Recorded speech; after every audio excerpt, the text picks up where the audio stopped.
Moving on. It's pretty close, too.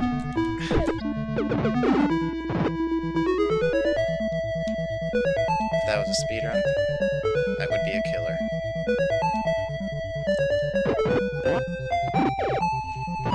But now the tank is fast. This upgrade is irritating in that it's really easy to accidentally use your sub-weapons. Anytime that you're propelling yourself downwards, if you press the fire button, it uses a sub-weapon. I guess that's one of the shortcomings in the NES controllers. There aren't enough buttons. A lot of games control awkwardly because of the lack of input options for the game. The select button was actually used for selecting rather than just as being another sort of start button, like it's used in most games now. I guess the names of those buttons don't really have much meaning anymore, to tell you the truth. The names of the buttons really don't matter, if you ask me.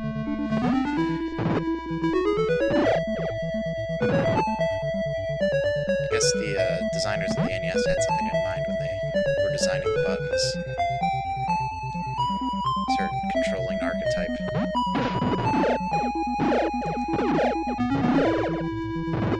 I guess buttons do need names, but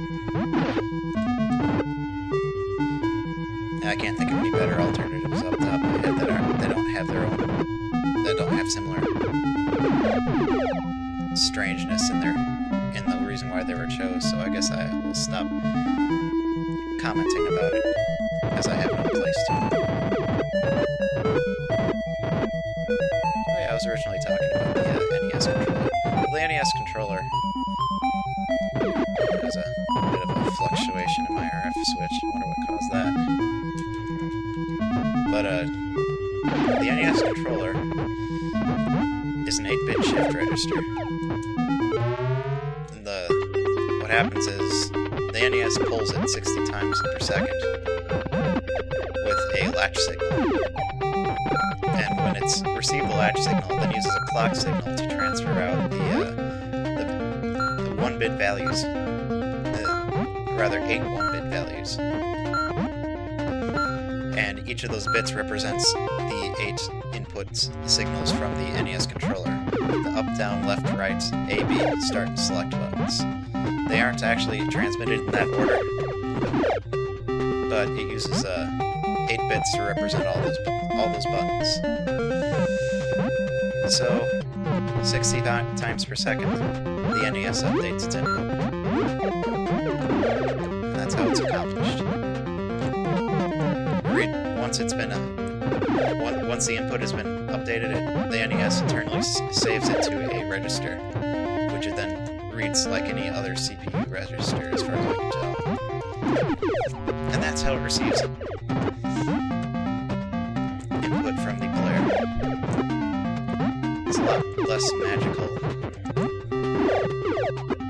than I originally thought it might be. It's actually kind of a lazy way about doing it, but you know what? Sometimes lazy is good. That means it's simple and hard to break. New controllers, by comparison, are significantly more complicated. You can read an NES controller with a counter and a actually, it's extremely simple to read an NES controller. You can read it in many different ways. I'm trying to think of more than one alternative, but all I'm saying is that the protocol used to access its data is extremely simple. You can just do exactly what I told you to do a moment ago, and it works. Whereas with newer controllers, they have a significantly more complicated signaling method. Compared to an NES controller, it's extremely convoluted. Whereas an NES controller, the data is right there, all you have to do is just send clock signals and a latch signal to control the controller. Okay, I keep trailing off, but I'm not very good at explaining this. Needless to say, I think I think the NES controller is an incredibly simple device, which makes it something that would be easy to actually build from scratch if, for some reason, NES controllers were no longer available, and you had some desire to play an original NES. I don't think you need any special skills to build one. Maybe soldering. But yeah, maybe I just think that way because I'm an electrical engineer and I do that kind of stuff a lot.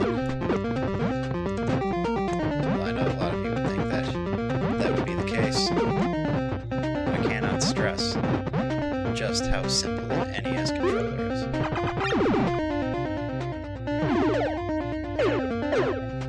And I've been talking about things not related to the game for a long time. Anyway, back on track. What we have going on here is an ice level. That much is apparent, I'm sure. I never got stuck in this level before. I don't think I've ever actually not made it through this level in a playthrough that has gone this far. It's not really all that complicated. It's just... I would say it's like a rehash of Stage 2. Most of the enemies are the same.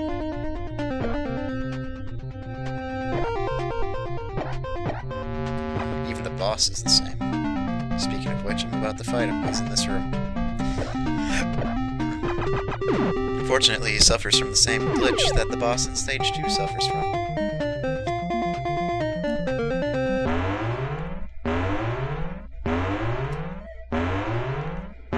Gotcha.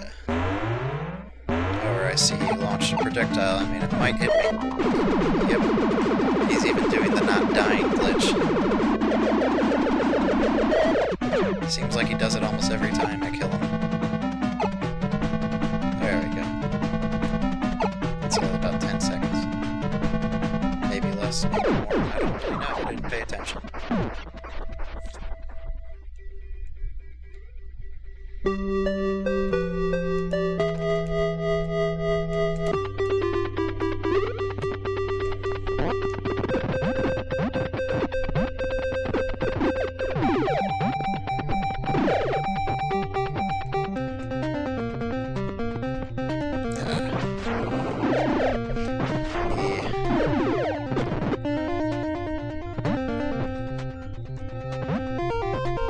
Friction problems with the ground can be irritating in this level sometimes.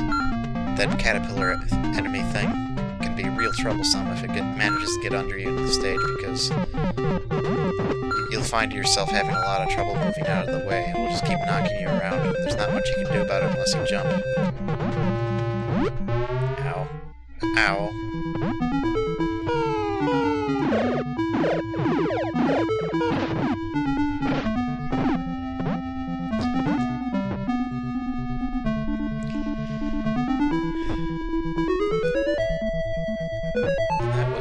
I got from Stage 6. Wall 1. The ability to traverse up vertical walls. Oops. Definitely improves the ability of the tank to move around. It can be a little cumbersome at times, though. It's still nothing compared to the next upgrade. Wall 2, or Suicide the Upgrade, as I like to call it.